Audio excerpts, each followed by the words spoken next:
Assalamualaikum warahmatullahi wabarakatuh.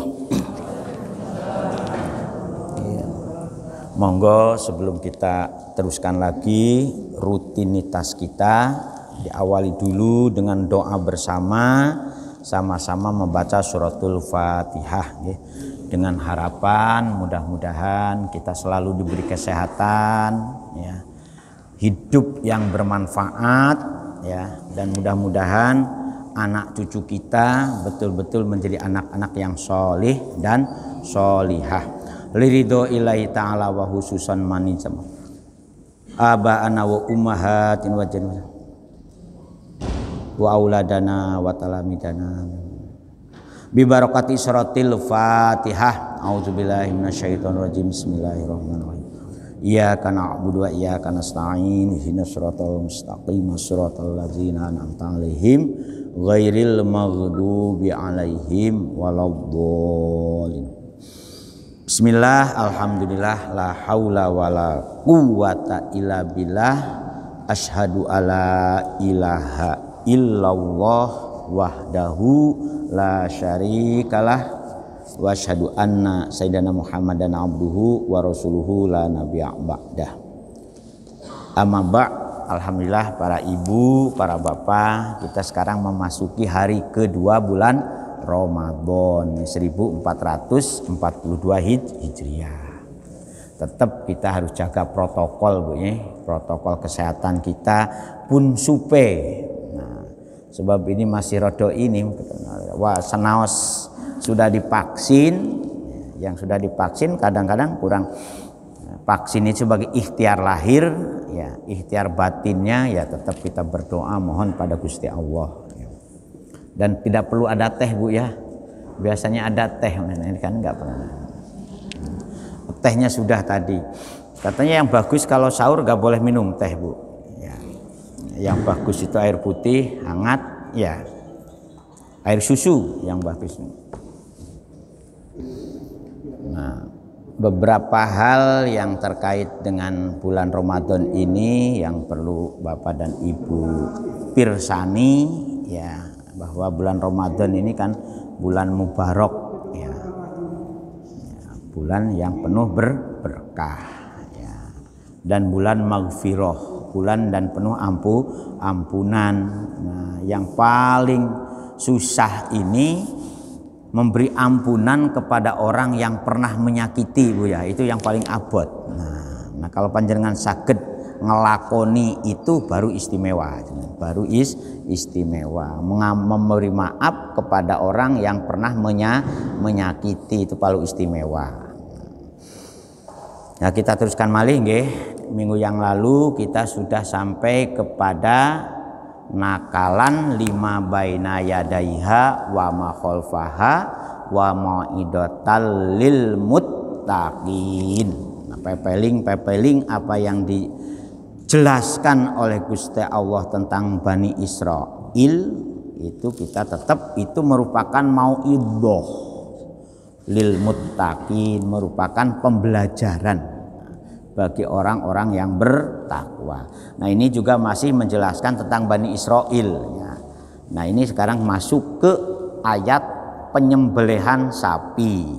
Nah, kalau kemarin ayat perpedesan ya kan, kirodatan khosi'in, rijsam minas samai. Nah, itu wa iz qala Musa liqaumihi. Nah itu innallaha ya'murukum an, nah itu a'udzubillahi minasyaitonir rajim. Bismillahirrahmanirrahim. Wa iz qala, sebelum iz untuk memasuki pemahamannya itu ditambahi oleh penafsiran wazkur lanuturo sira kanjeng Nabi Muhammad, yaitu kan ini Rasulullah ini didik kita ya. Di Al-Quran itu ketika pertama kali disampaikan oleh Rasulullah didik umatnya, nah, didik ya, meliterasi ya, meliterasi umatnya. Hei Rasul, kata Nabi Muhammad, berilah petunjuk kepada umat-umatmu itu ketika apa? yang harus diajarkan kepada para umatnya, izqala tatkala ngendiko dawuh ya, karena kepada nabi ya dawuh. Kolanya kalau Bani Israel ya ngomong ya. Wa izqala lan tatkala ini dawuh sapa Musa, Nabi Musa dawuh marang sinten Nabi Musa li qaumihi dumateng bukan dumeteng nggih. Kalau dumeteng padha meteng lah. Kalau dumateng kepada dumeteng padha meteng. Beda Jawa niku kadang-kadang nggih meteng dan di kaum maring dumateng kepada kaumnya Nabi Musa. Nabi Musa ini kaumnya yang sudah bagaimana itu, waqad qutila lahum qatilun la yudra qatiluhu. Ini ayat ini asbabul wurudnya itu bercerita tentang bahwa pada zaman Nabi Musa itu waqad qutila lan teman-teman usden pateni. Nah ya, lahum kedhe salah satu kaum Bani Israil qatilun wong kang mateni. La yudro kang ora den dikinawarwi, tidak diketahui. Siapa yang tidak ketahui? Qatiluhu, orang yang membunuh kepada salah seorang dari Bani Israel itu. Nah ketika dia saat bertanya-tanya, saya tak takon nang Musa. Kalau begitu mesti Musa tahu wong Musa itu rasulnya Gusti Allah. Wa sa'alulan podo takon sapa si Bani Israil hu ing Nabi Musa ya, pada takon, pada memintakan agar apa? Ayat agar Nabi Musa itu memohon kepada Gusti Allah ya, untuk apa? Ayubayyinahu drapon, agar ya Nabi Musa bisa menjelaskan. Jadi yang kalau begitu ngetes Nabi Musa kan. Nabi Musa itu kan petugasnya Gusti Allah. Saiki Nabi Musa jaluo nang Gusti Allah agar Gusti Allah bisa menjelaskan siapa yang membunuh salah seorang dari umatnya Bani Israel itu. Pada mongko nyuwun Gusti Allah ya. Pada itu maka nyuwun karena Nabi Musa ya bahasanya halus. Kalau kita pada maka jaluk. Jadi doa panyuwun itu, doa itu artinya penjaluk. Minal adna ilal a'la. Jadi yang namanya doa itu permohonan dari bawah ke orang yang posisinya lebih atas, itu doa. Bahasa anak sekolah namanya proposal. Nah, proposalnya jaluk juga, itu doa juga. Nah kalau amar itu minal a'la ilal adna, perintah itu dari atas ke bawah. Jadi perintah ya doa juga sebetulnya, permohonan juga. Tolong kamu kerjakan. Nah itu parang nang Gusti Allah, duh Gusti nyuwun dumateng panjenengan. Rada halus lah sedikit nang Innallaha, satune Gusti Allah kejadian Nabi Musa ketika doanya dikabulkan oleh Gusti Allah. Innallaha, satune Gusti Allah iku ya'murus perintah sapa Gusti Allah, perintah kum ing sira kabeh Bani Israil. Perintah apa? Ang tadbahu baqaratan. Nah, kalau kemarin kirodatan khosiin, kunu kirodatan khosiin. Ini jadi yang Nabi Musa menjelaskan berdasarkan pengkabulan permohonan kepada Gusti Allah, maka Gusti Allah memerintahkan untuk menyembelih sapi. Antad bau yang tahu nyembelih sira kabeh, nyembelih baqaratan ing sapi. Nah, ini cuman Bani Israil itu ini apa pancene wong jengkelno. Ketika ada perintah seperti itu, qalu padha ngucap sapa Bani Israil, a'attakhiduna huzwa. Nabi Musa, awakmu aku jaluk nang Gusti Allah itu kan menjelaskan siapa yang membunuh. Loh kok tahu-tahu disuruh menjembelih sapi? Ono toh perbuatan seperti itu arep mempermalukan kami, ngilok apa ini itu hujuan itu ya mempermalukan, bully ya, nyuwun petunjuk siapa yang membunuh, tahu-tahu suruh menyembelih sapi. Nah itu Bani Israil pancen repot. Dikongkon ngene ci alasan ngeles ya kan. Ngeles. Coba bayangkan diberi makanan yang enak, mana wasalwa, maka sudah enak itu, madu ya. Dan salwa itu yang diartikan burung puyuh. Panjenengan kalau perburungan yang diantara sekian burung yang paling gurih itu kan burung puyuh. Nggih leres boten. Panjenengan telure mawon ya enak burung puyuh. Ini ada orang Semarang enggak ini? Ada bapak dari Semarang? Nah, saya beritahu di Semarang itu ada rumah makan khusus perburungan, Bu. Nah, perburungan, weco, Bu. Dan itu jadi jug-jugannya. Semua burung, Bu, mulai burung artinya burung yang halal, bukan burung bapaknya, Bu, burung yang halal. Di sana burung kuntul ada, burung merpati, semua perburung. Nah, sing enak, sing paling laris justru burung puyuh. Kelalawar buat wonten. Nah, ini sang halal, wong sing dagang muslim kok.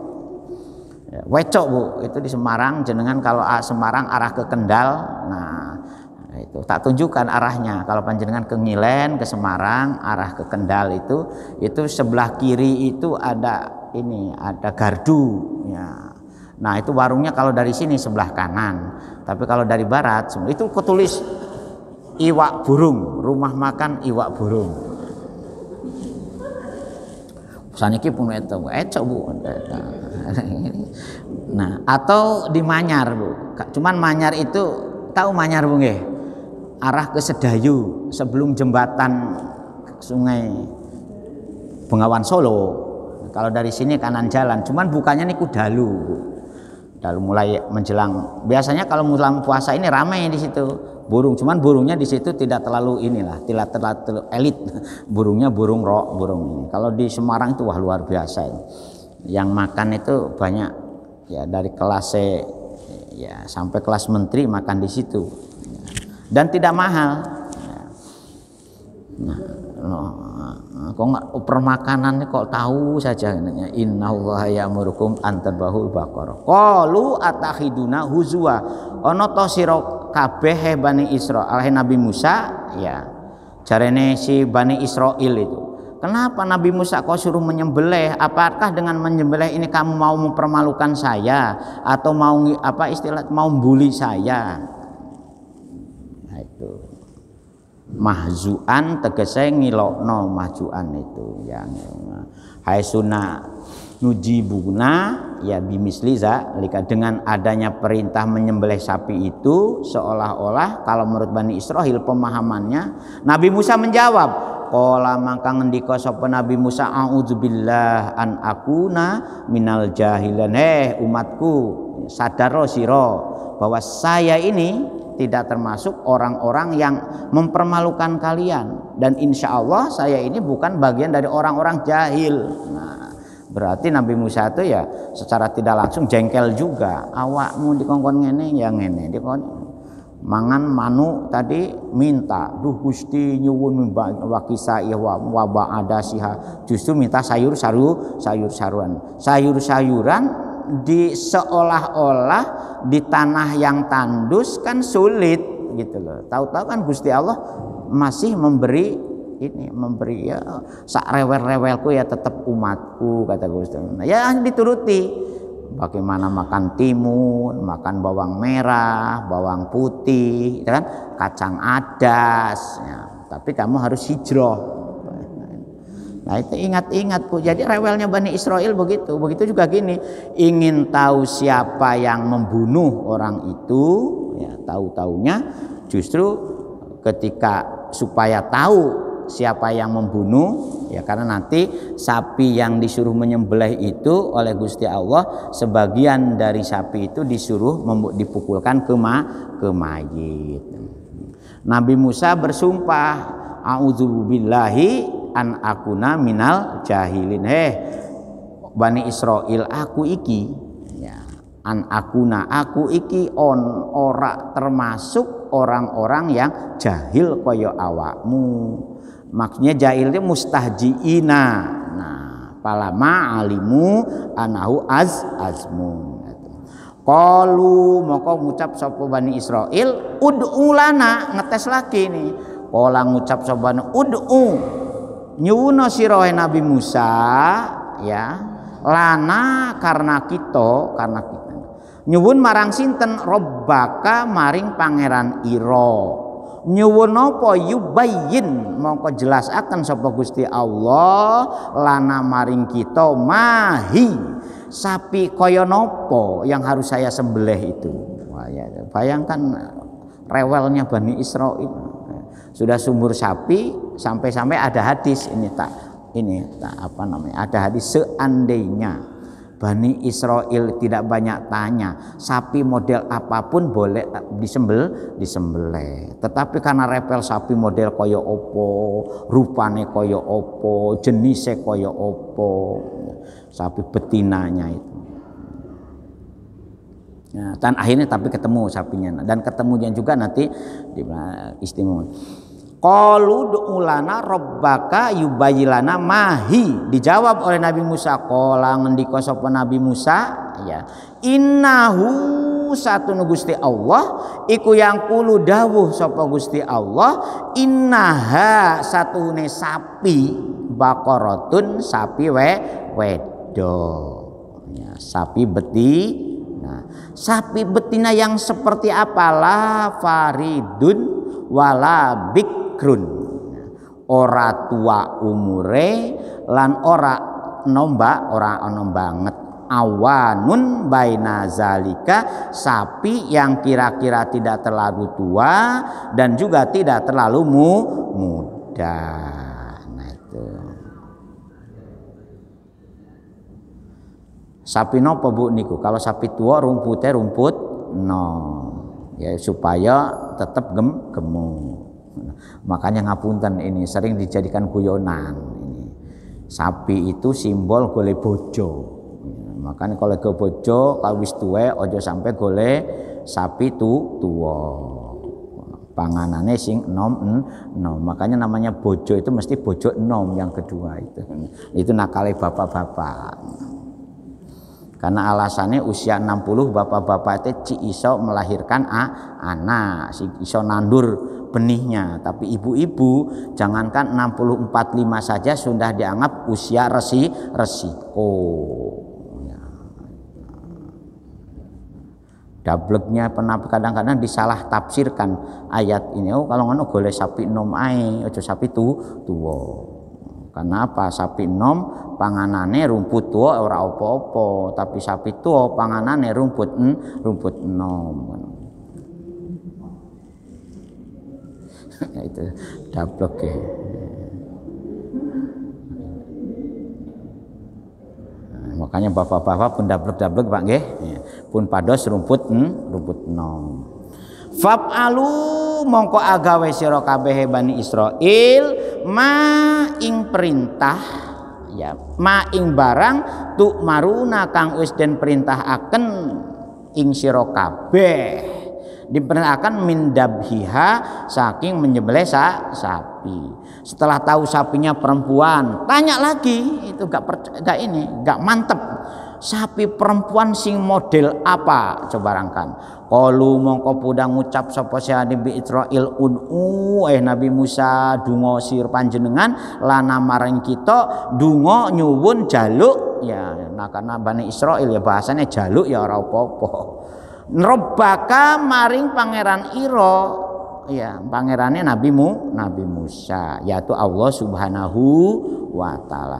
Yubayyin yen ta mertelakaken malih sapa Gusti Allah lana maring kita malaunuha kaya napa warnane sapi betina yang akan disembelih itu. Bayangkan sudah sapi takoi ini sapi wedok yang usianya tidak tua, tidak terlalu tua dan tidak terlalu muda.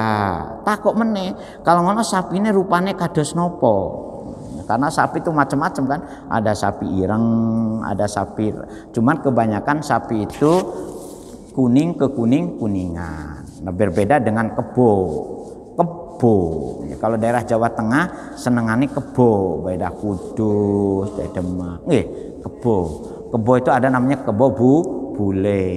Nah, kalau kebo bule itu di Keraton Solo dipanggil kiai. Nah, itu namanya kiai itu padha karo kebo bule. Nah, jadi jangan pun senang-senang dipanggil kiai, Pak, karena di Solo kiai itu sama dengan kebo. Ketika acara-acara tertentu telee itu dianggap jimat, bayangkan telee kebo bule. Napa tasih wonten napa mboten? Telee kiai.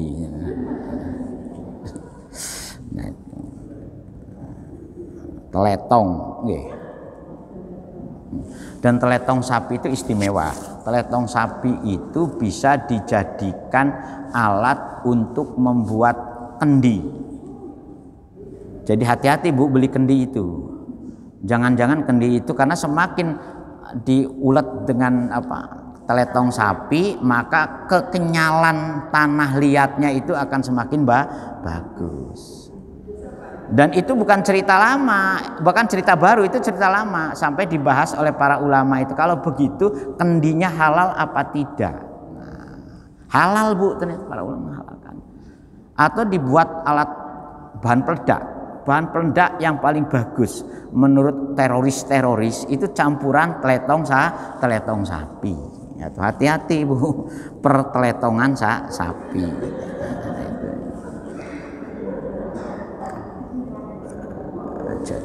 Jadi produk halal itu jadi ini.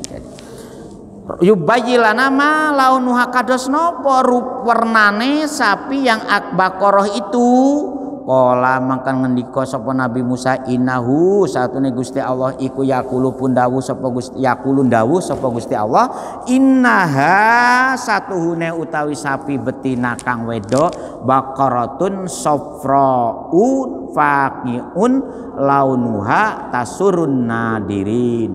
Baqaratun iku teges sapi safrau kang kuning keemas-emasan, faqiun kang banget kuninge. Apa launuha warnane sisa sapi ai sadidul sofro tegese warna sapi yang kuningnya kuning tua.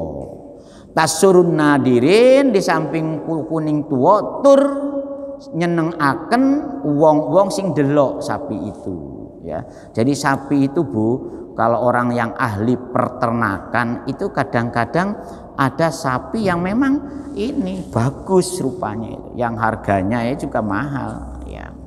Sekarang ini kita alhamdulillah sudah berhasil mengawin-ngawinkan sapi lokal dengan sapi luar, yang menjadikan pejantannya itu biasanya dari India atau dari Australia. Maka lahirlah namanya sapi limousin. Pernah dengar nggak Bu?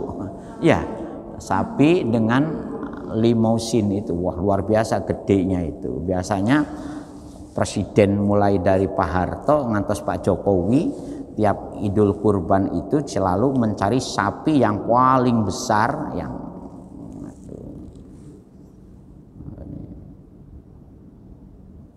itu persapian Bu ya. Qalu mongko padha ngucap sapa Bani Israil, ud'una, sudah dijelaskan loh, sapinya itu sapi betina yang tidak terlalu tua dan tidak terlalu muda. Tanya lagi, rupane kados nopo? Rupanya sofraun faqiun launuha tasluna. Nah, rupane itu kuning tua yang menyenangkan orang-orang sing mandang sapinya itu. Mati ngoten tanglet malih Bu. Qalu mongko ngucap sapa Bani Israil, ud'u wa Nabi Musa, nyuwun sira lana kana kita robbaka maring pangeran panjenengan, yubayyilana mahi. Kalau seperti itu sapi model nopo malih, bayangkan. Inilah yang disebut dengan ada hadis latus al itu belakum tasukum. Bahkan dikuatkan dalam ayat Quran, awamu iku kalau urusan melaksanakan perintah Gusti Allah jo akeh takon. Kalau akeh takon tambah ngerepotkan kita sendiri. Contohnya itu contohnya umat yang paling itu ya Bani Israil. Ada hadisnya itu, dawa hadisnya. Nah, dan juga di sini diterangkan mengapa sampai terjadi seperti ini. Ya maka ya, Rasulullah itu ojo niru Bani Israil sajane kalau Bani Israil gak kakean takon sapi opo wae kena disembelih, tetapi karena kakean takon akhirnya golek sapi sing angel, dan waktu itu hanya ada 1 ekor sapi itu, tidak ada lagi di dunia waktu itu, hanya ada 1. Dan bagaimana ceritanya ya kita lanjutkan ya. Qalu mau ngucap sapa Bani Israil ulana mahi ai asaimatun am amilatun, apakah sapinya itu sapi sing mango apa yang ini sapi liar di ini, karena dulu Pak, ketika hutan-hutan kita, ladang-ladang kita tidak seperti sekarang menjadi rumah dan menjadi pilak seperti di Tretes, di Pacet itu kan jadi pilak semua. Itu banyak dulu itu binatang-binatang itu dibiarkan liar. Ya. Atau amilatun atau sapi yang biasa digunakan untuk nyambut damel, contohnya untuk apa? Brujul. Ada istilah brujul Bang nggih. Nah, brujul itu malik tanah supaya ringan, dari biasanya wong desa kan dicangkul Bu. Nah, kalau nyangkul itu tanahnya ombok itu suwe itu, makanya biasanya menggunakan brujul. Ya. Nah, ya, kalau wong desa insya Allah semerap wong desa, kecuali wong Surabaya. Tapi Surabaya dulu masih ada brujul juga dulu. Nah sekarang ini brujulnya diganti dengan traktor. Nah, kalau dulu sapi atau kebo.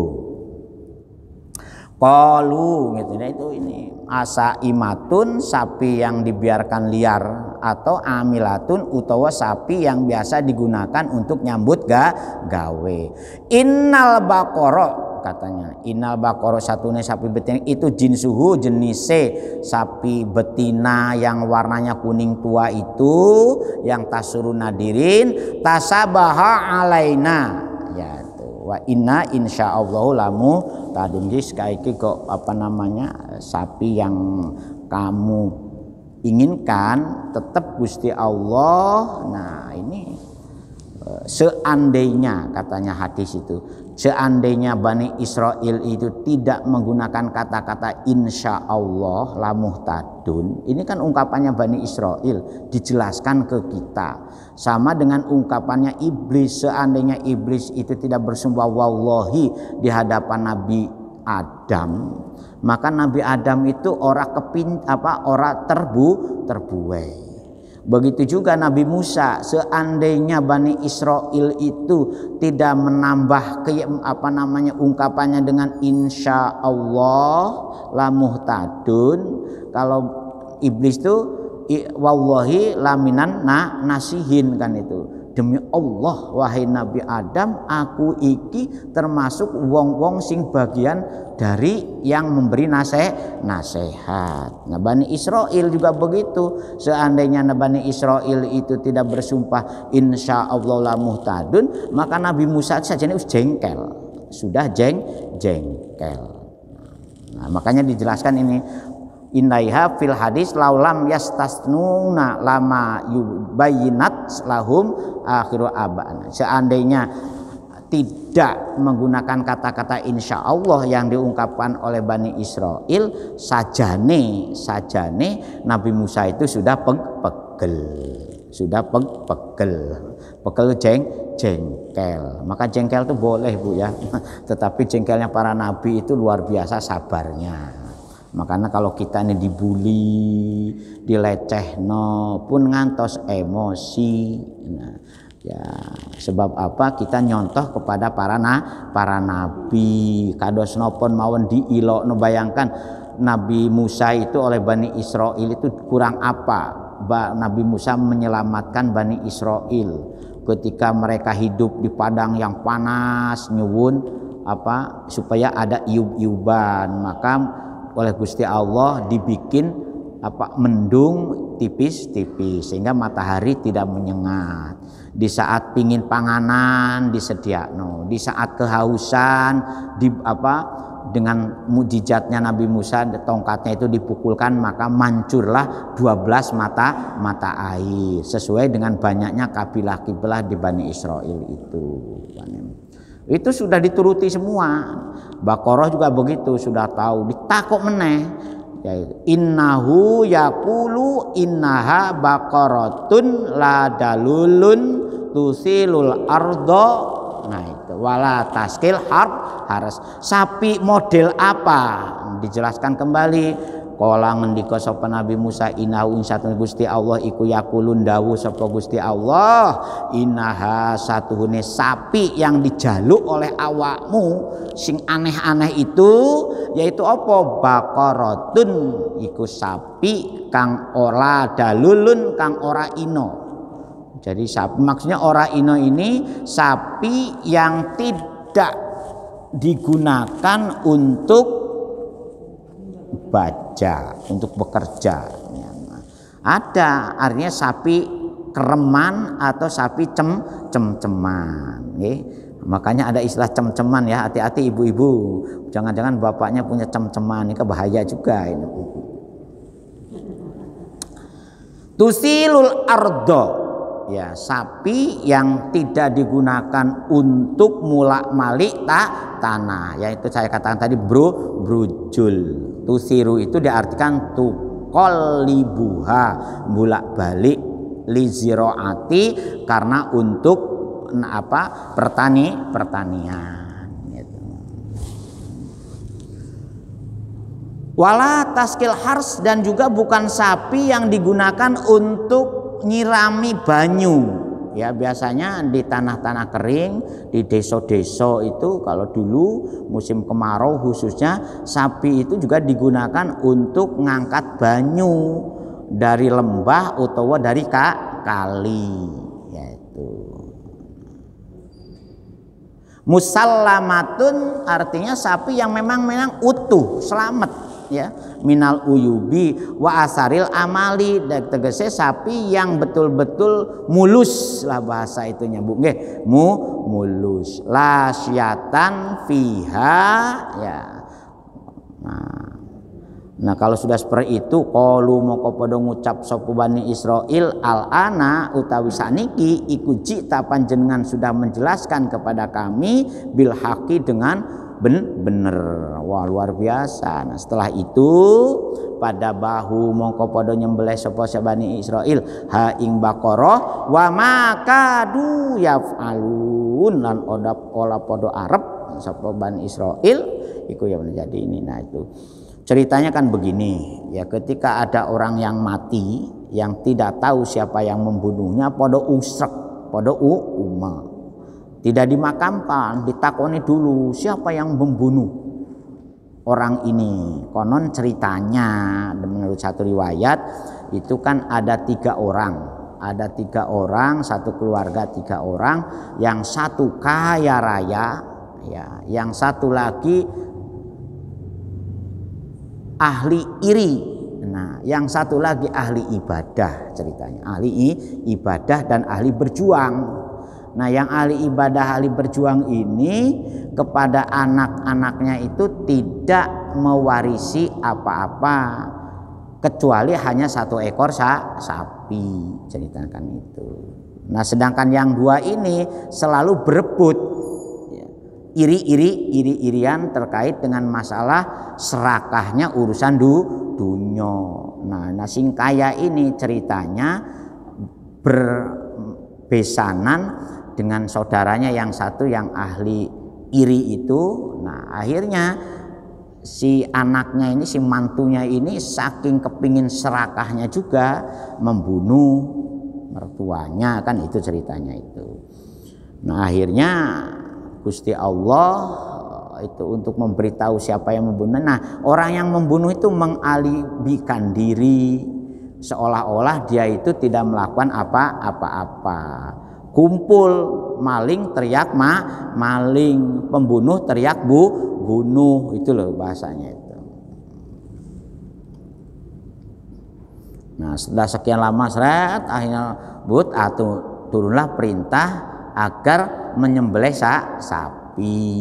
Dengan menyembelih sapi itu, insya Allah yang membunuh itu akan diketahui dengan cara sebagian daging yang setelah dibunuh itu dipukulkan ke mayit. Ternyata mayitnya seperti itu. Nah, sekarang sapinya ini ternyata hanya satu-satunya sapi, tinggalannya orang yang alim dan ahli berjuang itu punya anak satu, nah anak yatim. Nah, ketika masih kecil sapinya itu dibiarkan liar, tetapi ketika anaknya besar, orang tuanya itu kan wasiat ke ibunya. Nah, saya punya seekor sapi. Nah, nanti kalau sapi itu betul-betul marani si anak ini, berarti itu sapi tinggalan bapaknya. Jadi sapi juga ada yang nurut juga, kan itu ceritanya. Nah, setelah sapi ini ketemu dengan anaknya, oleh ibunya kan disuruh dijual ke pasar, kan itu. Ternyata anaknya itu karena anak yang selalu berbakti. Jadi di tafsiran ini, nah karena anak ini selalu berbakti kepada orang tua, kemudian jadi anak yang baik. Bayangkan ketika oleh ibunya dijual 10 dinar, ada yang nawar 20 dinar, itu lapor dulu ke ibunya, ibu ini sapi ini ada yang menawar 20 dinar, sementara ibu tadi pesan hanya dijual 10 dinar. Bayangkan anak yang baik seperti itu, tidak mau melanggar apa yang diperintahkan ibunya. Kalau orang anak sekarang mumpung ya kan, oleh batik 10 dinar. Nah, balik lagi ke pasar ya, ketika ada nawar lagi, mestinya boleh kamu jual 20 dinar. Nah, ternyata sapi ini ada lagi yang nawar lebih mahal dari itu. Balik meneh si anak ini. Nah, itu.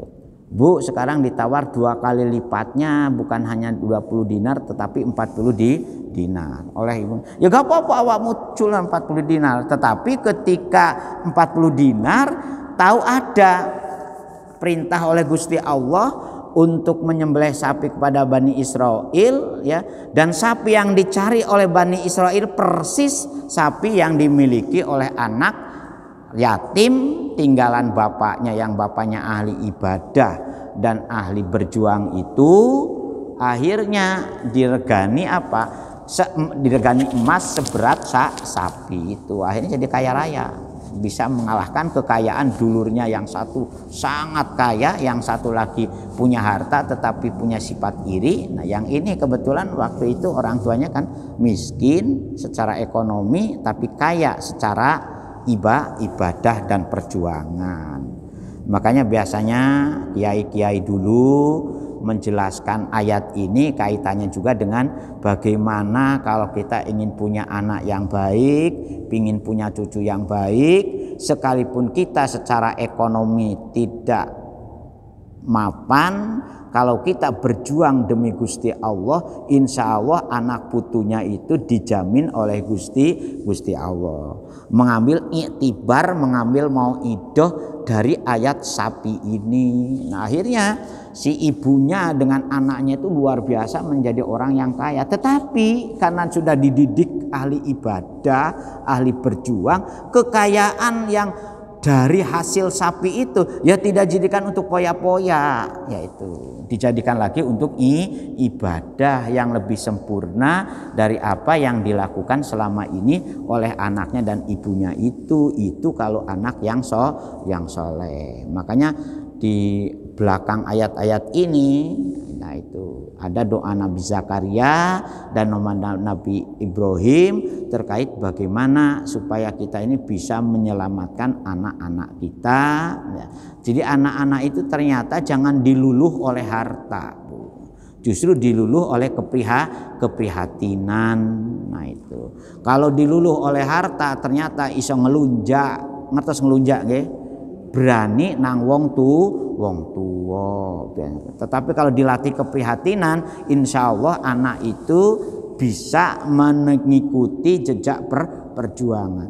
Panjenengan sumrap boten sing punya pabrik baja dari India di daerah mana itu?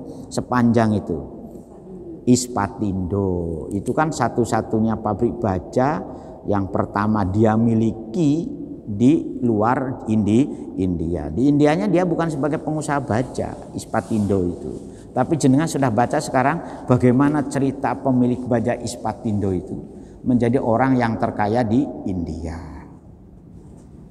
Nah, ketika dia menjadi orang yang terkaya, anaknya itu tidak disekolahkan kepada sekolah yang mewah dulu, tetapi diajak jalan-jalan ke pasar-pasar, tempat pedagangnya orang-orang yang kurang mampu di India, diajak jalan-jalan ke perkampungan-perkampungan yang kumuh di India. Karena di India itu berbeda dengan di kita, karena agama Hindu masih menggunakan strata kasta, ya, kasta, ya. Kasta apa? Kasta apa? Ada yang paling bawah itu kan kata sudra, ya kan? Ada kasta brahmana, kasta yang waisya dan mana itu sama dengan di Bali. Tapi alhamdulillah, ya itu. Disiplin itu, Bu, sehingga ketika bapaknya meninggal dunia, anak itu bisa mewarisi, meneruskan, bahkan sampai sekarang mungkin jadi orang terkaya di India itu. Sama dengan dulu yang menjadi mandornya membuat jalan pertama kali tol di Jawa Timur itu jalan mana, Bu? Yang pertama kali ada tol Jawa Timur.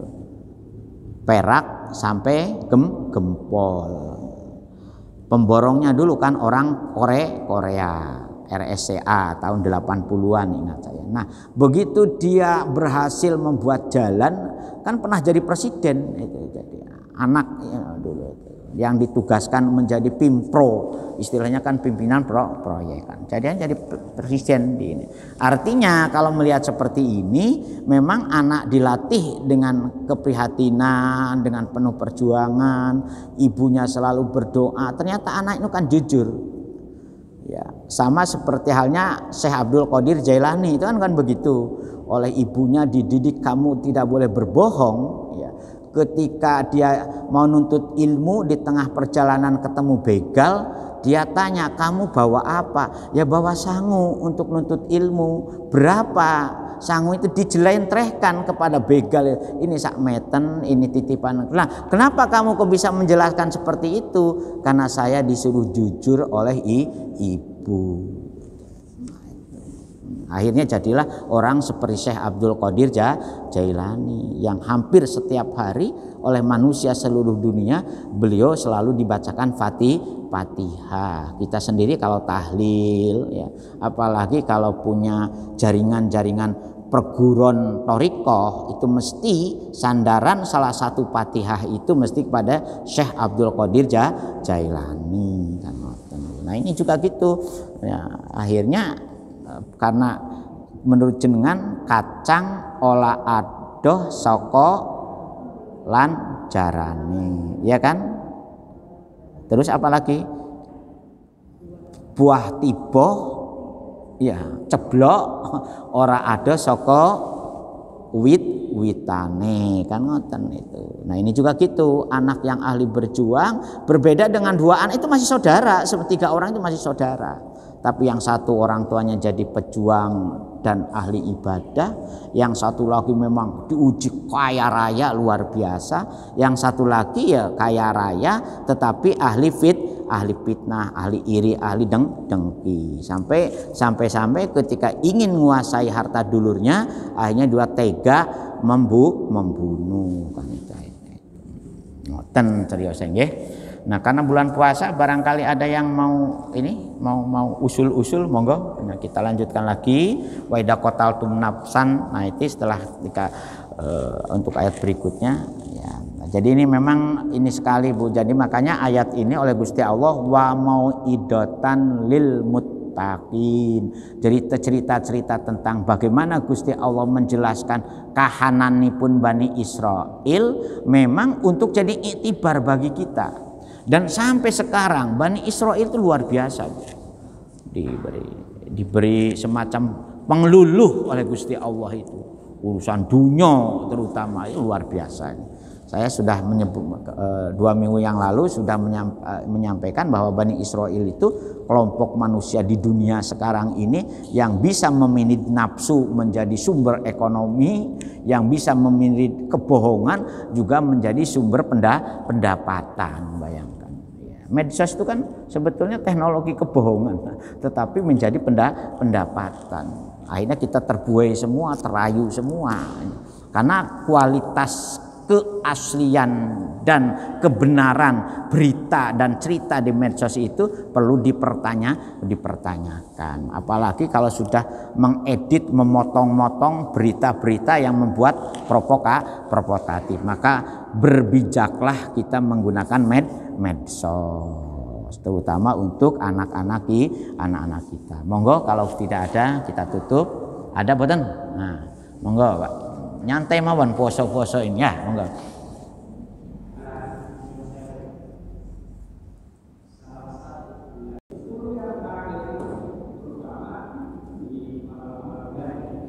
Ya. Ya memang begini. Gusti Allah lewat Rasulnya Kanjeng Nabi Muhammad SAW mendidik kita itu dengan iming-iming kan.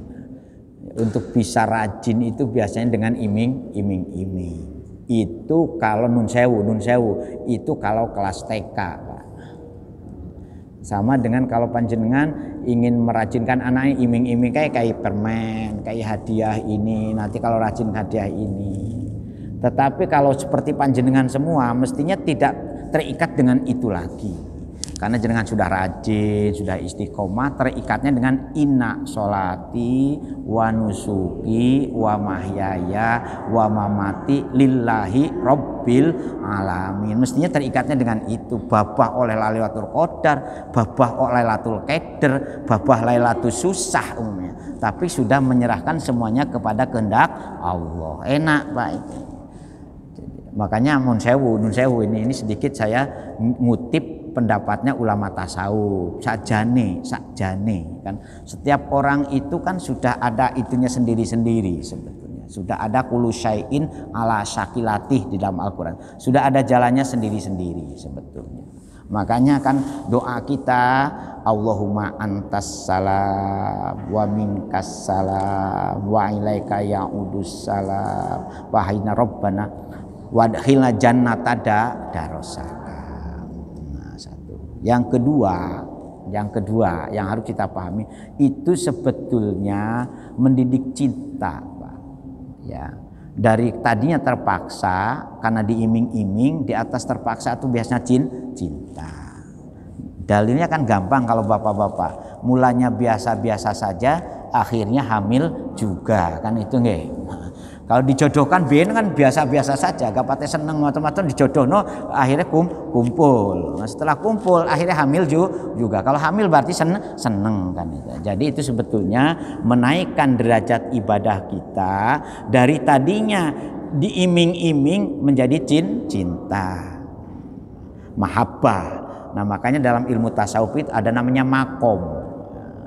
Kalau makom roja seperti tadi makom berharap terus, maka jenengan memperhatikan oh ini istimewa, malam istimewa ini. Padahal sudah berjanji inna sholat. Tetapi kalau sudah makomnya mahabbah, in kuntum tuhibbunallaha fattabi'uni. Kalau kamu sudah makomnya apa? Ya manut. Dan orang cinta itu tidak ada kalkulasi imbalan. Makanya Robi'atul Adawiyah membuat ungkapan lebih baik saya masuk neraka dengan cinta Allah daripada saya masuk surga dengan dibendu oleh Allah. Bayangkan seperti itu. Karena cinta itu menduduki makom yang lebih tinggi di dalam ketaatan kepada Allah Subhanahu wa ta'ala. Coba kalau jenengan tidak cinta dengan istri, berapa kalkulasi ekonomi yang sudah jenengan keluarkan untuk istri, mulai melamar sampai punya cucu. Tetapi karena punya dasar cinta sehingga kita tidak lagi mengkalkulasi piro sih entene gawe tuku wedake istri, piro sih entene gawe tuku kelambine istri, piro sih entene gawe tuku perhiasan istri. Pernah nggak mengkalkulasi? Kan nggak pernah. Karena apa dasarnya cinta. Sama dengan kepada anak kita, pernah nggak kita mengkalkulasi mulai hamil ngantos punya cucu, bahkan setelah punya cucu itu cintanya ke cucu kadang-kadang lebih cinta kepada anaknya. Berapapun permintaan cucu selalu wong sedang ngidam mau punya cucu aja sing bingung itu kadang-kadang mertuanya kok. Nggih. Karena cinta kepada anak maka tidak ada kalkul. Nah begitu juga dalam beribadah sebetulnya. Lah mengapa butuh ini, butuh promosi, butuh semacam iming-iming? Karena kecenderungan kita kadang-kadang mau itu kalau ada iming-iming. Jadi semacam iming-iming sebetulnya. Perkara masalah Lailatul Qadar insya Allah kita besok kita teruskan. Karena Lailatul Qadar itu ada 3 pendapat yang terkait dengan masalah Lailatul Qadar. Al-Fatihah.